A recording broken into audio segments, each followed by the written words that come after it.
Heyo, and what is up, gang? Thank you for checking out Sledgehammer TV tonight. And if I really wanted to sit here in minute detail and list to you guys everything that was wrong with tonight's episode of SmackDown Live, we could be here all fucking week long, and ain't nobody got time for that. When they have shows that are just so depressing for a true wrestling fan. If you're a wrestling fan that thinks one of these two shows, either last night's Raw or tonight's SmackDown Live, was a step in the right direction, was a breath of fresh air, then I got some news for you. You're wrong. So spare me your little thumbs down, spare me your comments defending the WWE, spare me your flag-bearing bullshit, just like Seth Rollins wants to throw out all over social media today. How he could sit there and say all of the shit that he is spewing out there, how WWE's the best, and that everything that they do is number one, and people shouldn't be talking bad about his company. How you can say these things and then sit down tonight and watch SmackDown Live, the same SmackDown Live that I had to fucking sit and watch. You've got to feel embarrassed. You just put it all out there. We are the best wrestling show on the planet. We have the best talent on the planet. We do 500 plus shows a year. Nobody does what we do. But that's because most other wrestling shows care about wrestling. 500 plus bullshit, mediocre, lackluster wrestling shows do not do more for the business than one, two, or a handful of great shows by multiple promotions throughout the world that are well thought out, that are planned, that make you feel. They give you emotions and not depression and not suicidal thoughts. They make you feel proud to be a wrestling fan. And the WWE and SmackDown Live does not make you feel proud to be a wrestling fan on this night. And we are going to tell you why right here and right now. My name is Nick Nightmare, and you are watching the Sledgehammer Wrestling Show's SmackDown Live review. And you better get ready. Let's do it.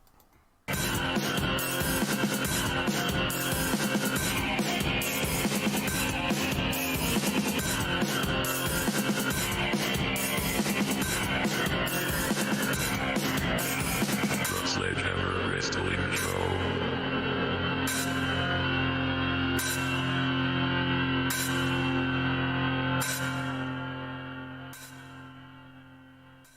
I feel like I'm taking crazy pills! You're goddamn right I do, Mugatu. Am I the only one that feels like an insane person watching these shows? This can't possibly pass for professional wrestling for most of you. How could you possibly be alright with this show? 2 out of 3 falls matches twice in one night. And it's one thing if you want to place blame on the commercial break bullshit rule. But it's not the rule that's the problem. It's how they are choosing to execute the rule. How they are trying to make everything fit into such small amounts of time so that they could go to commercial break as many times as possible. There's an easy fix around it. There's creative ways to do things. But you can't tell me there was anything creative at all about tonight's SmackDown Live. If anything, it was anti-creative. It took steps backwards. It did illogical things. This was a night on the Blue brand where every single champion was pinned at least once in non-title situations for absolutely no reason at all. And you could start right off the bat with the SmackDown Live Tag Team Champions, Daniel Bryan and Eric Rowan, losing to the New Day. For what reason? To set up another 8-man tag, a repeat episode from last night's debacle? To have the champions lose again in that match. Let's fast forward. The Women's Championship. Bayley loses tonight to Nikki Cross. And you would think that I wouldn't be upset about that for the most part. But I am, because the WWE is doing this. Nikki Cross wins and earns the championship for Alexa Bliss. How do you win a match and earn a championship for somebody else? I don't like that type of shit. WWE taking the easy way out, doing lazy booking, and making Nikki Cross look like an asshole. All in the meantime, pinning their SmackDown Live Women's Champion, making her look like a loser, just like they made the SmackDown Live tag team champions look like a loser. Oh, well, Kofi Kingston won his match tonight. Yeah, sure, he won 2 out of 3 falls. But for the first time since Kofi Kingston has become champion, on this great sort of run that he's had where he has been victorious at every turn, he was pinned tonight during the second fall by Dolph Ziggler? All for Dolph Ziggler to try to earn his way into the Extreme Rules match with Samoa Joe? What kind of crack are they smoking? How do they not see the most obvious answer to this? You want to do something like that? Why do you have to sacrifice the champion? Why don't you give Kofi the night off tonight and let Samoa Joe challenge Dolph Ziggler for the right to face the champion? Dolph Ziggler wants to come out and cry. Why didn't Samoa Joe come out tonight and just eliminate the threat of Dolph Ziggler? You ain't getting in my way, you little crybaby bitch. They could have done that as well. But Samoa Joe seemingly forgot about the wild card rule tonight and didn't want to show up after he jumped the champion 24 hours ago. How does that make sense to anybody? But instead you have Dolph Ziggler in a 2 out of 3 falls match with the champion. A rematch. A match that we've seen 7 times in the last 4 weeks. And now you're giving it to us 3 times in one night. And you, in that matchup, pin the champion for no reason. If Kofi Kingston was going to win that matchup, why was it necessary to give Dolph a win? Because the WWE found a way to do 50-50 booking all in one night. I can't even stomach some of this nonsense. How you could do that to all of your champions all in one night, all to establish their next contenders.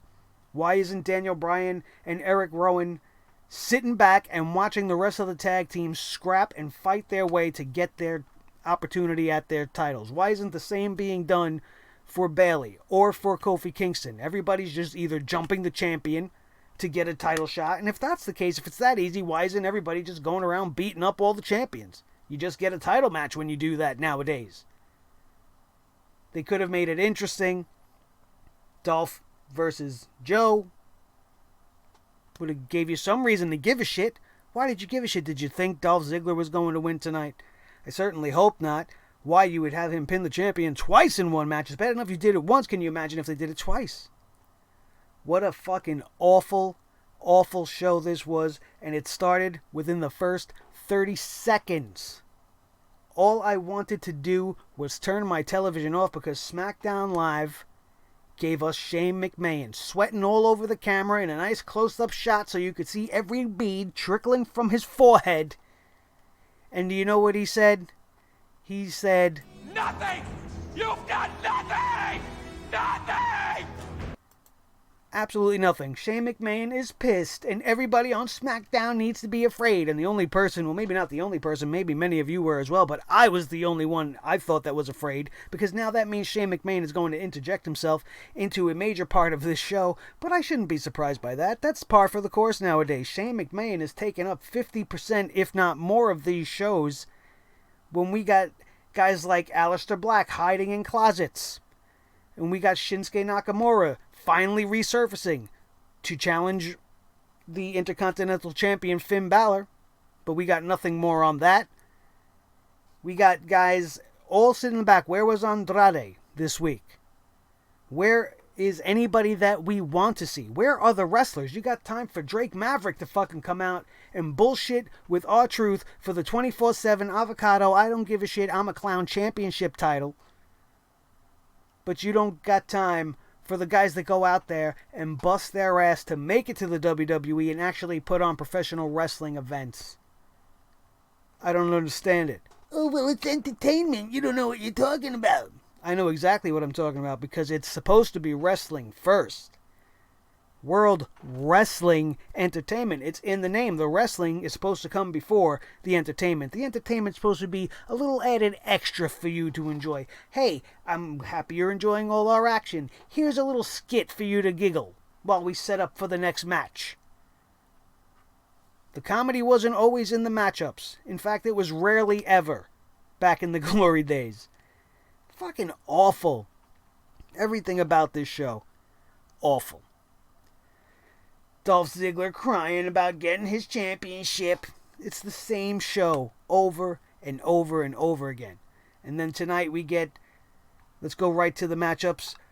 The New Day defeating SmackDown Tag Team Champions Daniel Bryan and Eric Rowan in a non-title matchup, which was for absolutely no fucking reason, only for that to lead into the 8-man tag, where they lost again. The New Day would be joined by Heavy Machinery, and Daniel Bryan and Eric Rowan will be joined by Kevin Owens and Sami Zayn once again, because apparently wherever there's the New Day, there will be KO and Sam Zayn. And this was just more of the same nonsense we saw last night, only it wasn't an elimination, but the champions were still on the losing team, so big time mistake right there. Daniel Bryan and Eric Rowan have lost like maybe the last 5 times they've even been in the ring as far as I can remember, and it's just doing a disservice to the entire product overall. They recapped the angle with Alexa Bliss and Nikki Cross from last night, and I really didn't care about it then, and I didn't care any more about it now. They pointed out that if Nikki Cross gets the win tonight in her match with Bayley, that Alexa Bliss will get a rematch with her at Extreme Rules. Why? Why doesn't Nikki Cross get the championship match? She does all the work. She did all the work in the match last night. Obviously, this is probably some sort of a story that they're building up into and leading us on a journey with these two that I don't want to be on. Until we get to the part in the story where Nikki Cross snaps and goes crazy and almost kills Alexa Bliss, I don't want to be involved with all this extra added nothing. Nothing! Elias with Shane McMahon defeated The Miz in a 2 out of 3 falls matchup. Elias defeated The Miz in a 2 out of 3 falls matchup.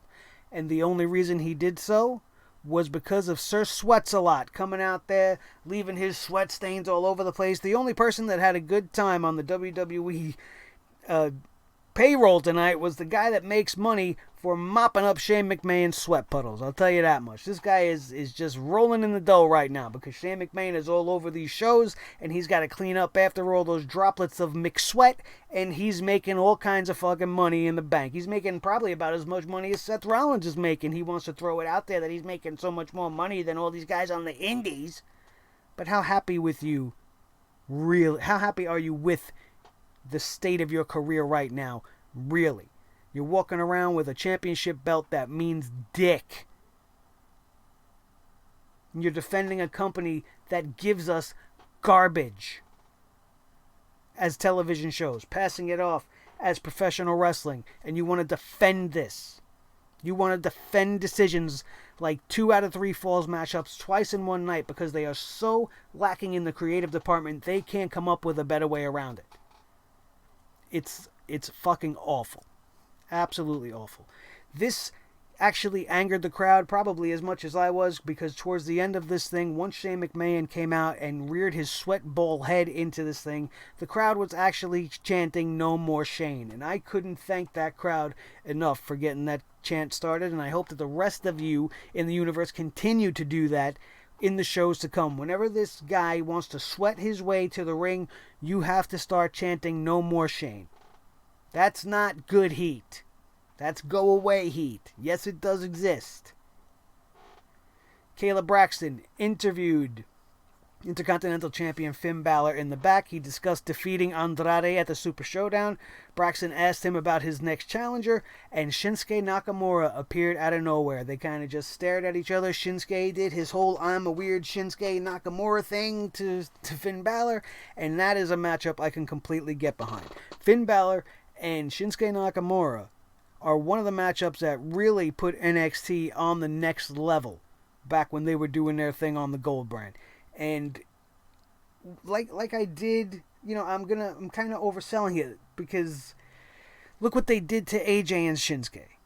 Right? Do you really think Finn and Nakamura are going to be able to burn it down in the ring for the Intercontinental Championship without the constraints of this stupid fucking commercial break nonsense? And if they do it at a pay-per-view, do you think they're going to give them enough time to really give us a show? Do you think they're going to allow them to outshine Roman Reigns in the main event and whatever the fuck else they got going on? Absolutely not.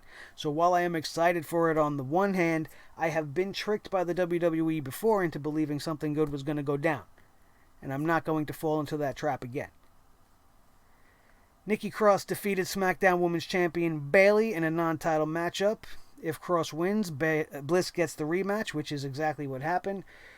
Alexa Bliss did interfere in this matchup, which helped to secure the win for Nikki Cross, but the fact that it happened just completely angered me to no end.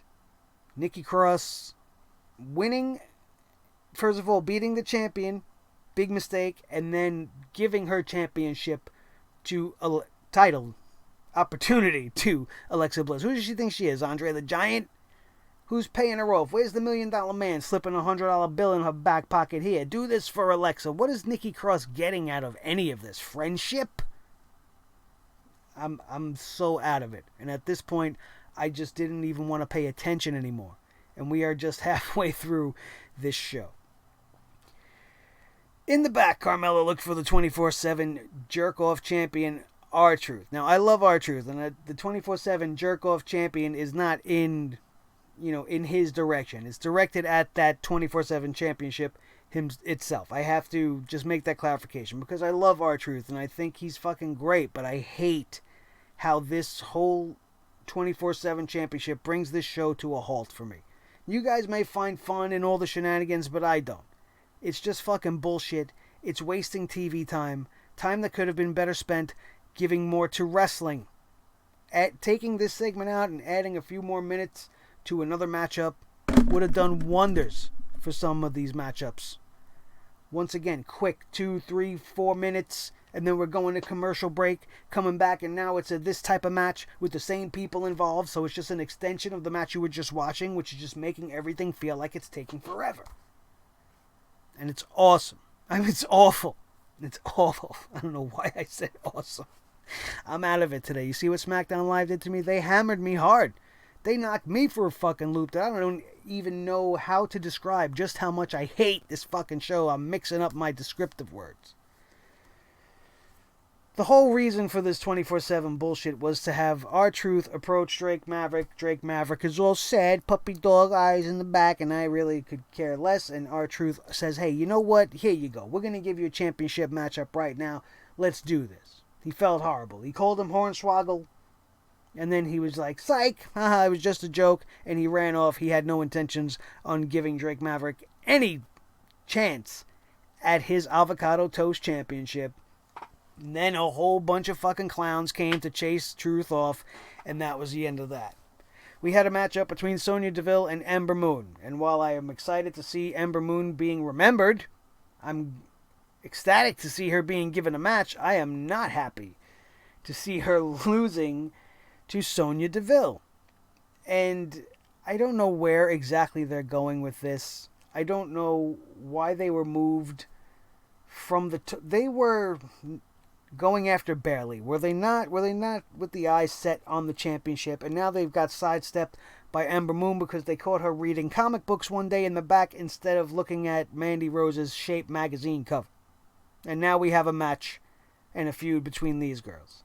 Mandy Rose gets involved, which led to Ember Moon losing, but this happened way too quickly. There was not enough time given for me to believe in any case that Sonya Deville would be able to pin Ember Moon at that point in the matchup. This is the same Ember Moon that went toe-to-toe with Asuka on multiple occasions and almost defeated her for the NXT Women's Championship multiple times. I was there for one of them live at NXT TakeOver New York, or Brooklyn rather, and it was great. That was awesome.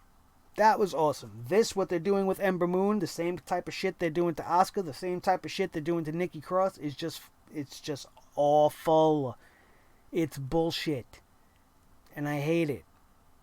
I don't care about the little loving touch and glance at the end. Seems like we might be getting a girl-on-girl angle, which I really don't mind if they make it interesting, but does WWE make anything interesting anymore? No. I have a feeling they're going to find a way to offend the LGBTQ community by even attempting this storyline. And I know Sonya Deville is a proud lesbian, and that's fantastic for her. I have no problem with that, but I hope that they don't do damage to her personal life by really putting this out there and making her maybe fall in love with Mandy. She's been in love with Mandy this whole time, and they're going to have a falling out, and then they're going to fight, and then they're going to come back together as friends or some shit. I don't know. Like I said last night, I ain't watching As the World Turns. This is not Days of Our Lives, nor is it All My Fucking Children. This is supposed to be World Wrestling Entertainment. Save the drama for your mama and tell the same shit to Seth Rollins and Becky Lynch and whoever's writing all of this Teen Beat, Tiger Bop Beat bullshit. Go find another fucking job, because you're killing a once beautiful industry. In the back, Alistair Black is furious that nobody has accepted his challenge yet. These promos have just... I've become so severely disinterested in Alistair Black. He starts out this promo like a rabid dog. He was like seething at the mouth and just, nobody wants to fight me. Like he was so angry that he couldn't even get his words out. That's what I heard. Couldn't even really tell what he was saying. But then suddenly, there's a knock at the door. And this guy that's been chomping at the bits to fight, that's been waiting for weeks, all of us at home that have been sitting here week after week listening to this dribble, we all hear the knock at the door as well. And Alistair Black looks at us and smiles. Mr. I'm so tired of waiting to fight smiles. He doesn't even move towards the door. He doesn't look at the door for a long amount of time. He doesn't approach the door. He doesn't open the door. He seems like he's not interested in fighting anymore. And while whoever wrote this piece of shit promo for this guy thinks they were clever, oh, he'll be all intriguing. He's going to hear the knock at the door, and then we'll do the fourth wall thing, and he'll look at the crowd. Ooh, somebody's here. Who could it be? While I'm not so upset that they didn't reveal, I don't mind that they didn't reveal who was beyond the door, a guy that is pretty much insane in the brain to fight somebody should have made a beeline right for that door. At the very least, he could have looked at us and been like, ha-ha, and then fucking went to answer the door. He just stood there and stared at us, making the guy at the door wait. What if he gets to the fucking door and the guy left because he's sitting there waiting, staring at us instead of doing what he fucking wants to do? Go fight the guy. What the fuck are you doing? And as we've already talked about multiple times, you see how this show of mine that we are watching, that you guys are watching, that I'm recording right now, is kind of just almost in like a repeat mode. But that's because I can only give you what they give me to work with. They put everything on repeat. The same matches were happening multiple times tonight. The tag team matchup, 2 out of 3 falls for the Miz and Elias. Who wants to see that once?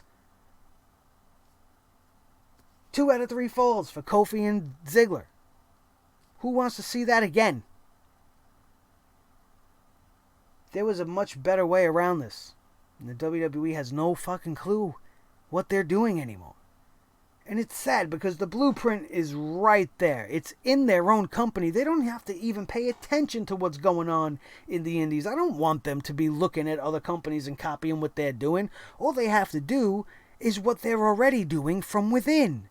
Just bring it up to the main show, and everything will come across as a more sports feel, much like Fox Networks wants for SmackDown Live. It's what SmackDown Live used to have. It's what it used to be in 2016.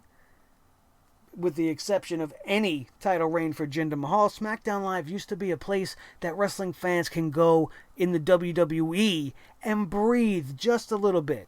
While it was far from a perfect show on many occasions, and you could see many reviews to prove that on this channel going back a couple of years, it's never been the perfect show, but it's always been the better show, and it's always been the wrestling show since I started this podcast. And now, it's just raw and blue. We've been saying that week after week. It's between the wild card rule and all of the ways they are choosing to book their talent. everything just feels stale. Everything feels repetitive. It's empty. It's lifeless. And that's how I feel as a fan watching it. Struggling to keep my eyes open. Struggling to get interested. And then when I do see something that's minorly good, something that might be intriguing, like a Balor versus Shinsuke, I just toss it up to, yeah, they'll fuck this up because they fucked up everything else. How long till we see Shinsuke Nakamura pin Finn Balor? Is that going to happen next week on SmackDown? So that Shinsuke Nakamura has a reason to fight Finn Balor? Didn't they already establish that? I guarantee you Shinsuke beats the champion sometime before we hit Extreme Rules. It's fucking awful. Disrespecting their championships, making them all look like trash, putting Shane McMahon at the forefront of everything as always, and just a continued disaster-filled show brought to us by the WWE. I really almost couldn't make it. If you follow me on Twitter, tonight was the night to follow me. And if you haven't before, you should go now and check out everything that I was laying out tonight on social media, because I was on fire tonight. SmackDown Live put me over the edge, and I was having a whole lot more fun ranting on social media and looking at everybody getting at Seth Rollins now because he's just going overboard with all of his criticisms of people who don't like the product, and pretty much throwing Dean Ambrose under the bus, so to speak, telling him he shouldn't be complaining either. And I don't see why that's a thing. Why can't somebody voice their frustrations with a place that they used to work for? Doesn't matter that they put him in a position to have money now. Doesn't matter that he went and he did his job. He did what was asked of him. He felt like they fucked him over, so he left. And now he's not allowed to go and tell people how he feels. But you could come out here today and tell everybody how you feel. That's all right for you, though. Only because it's not anti-WWE. Everybody now needs to be careful because Seth Rollins might be coming for each and every one of us, especially guys like me that see this product for the piece of shit that it has actually turned into. I don't want to talk about this fucking show anymore. I don't want to talk about this episode of SmackDown anymore. It just hurt my wrestling soul.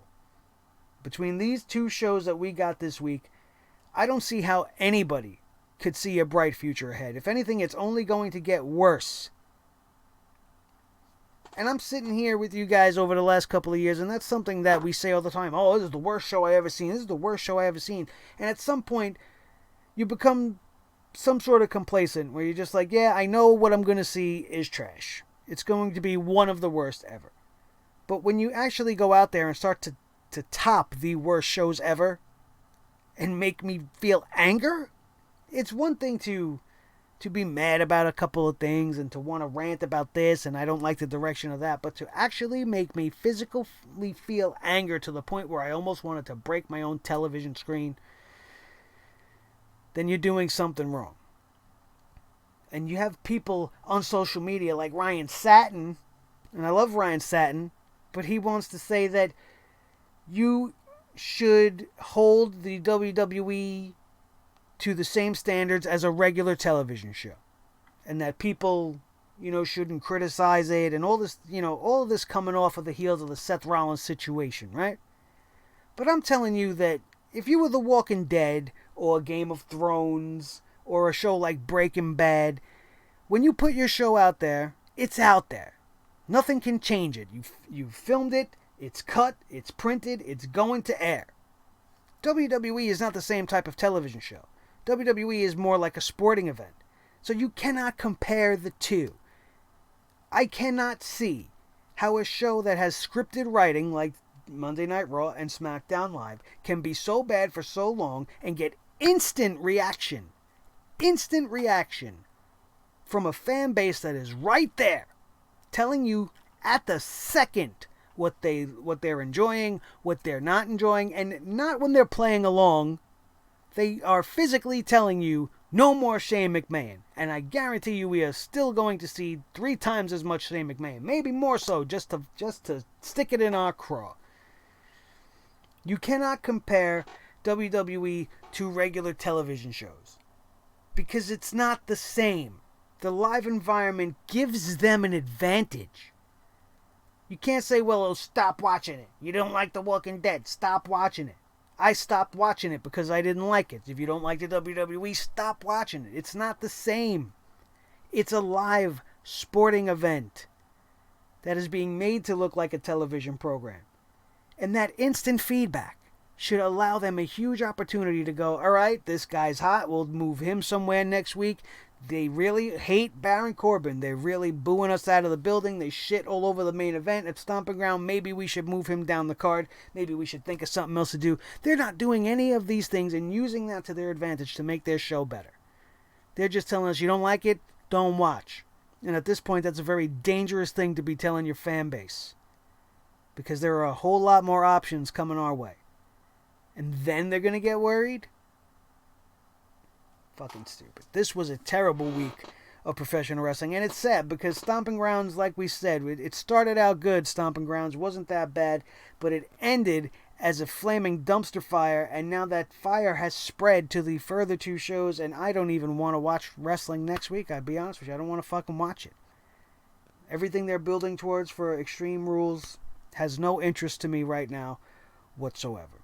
And I'm sure you guys all feel the same way. That's going to do it. We're done talking about this shit show.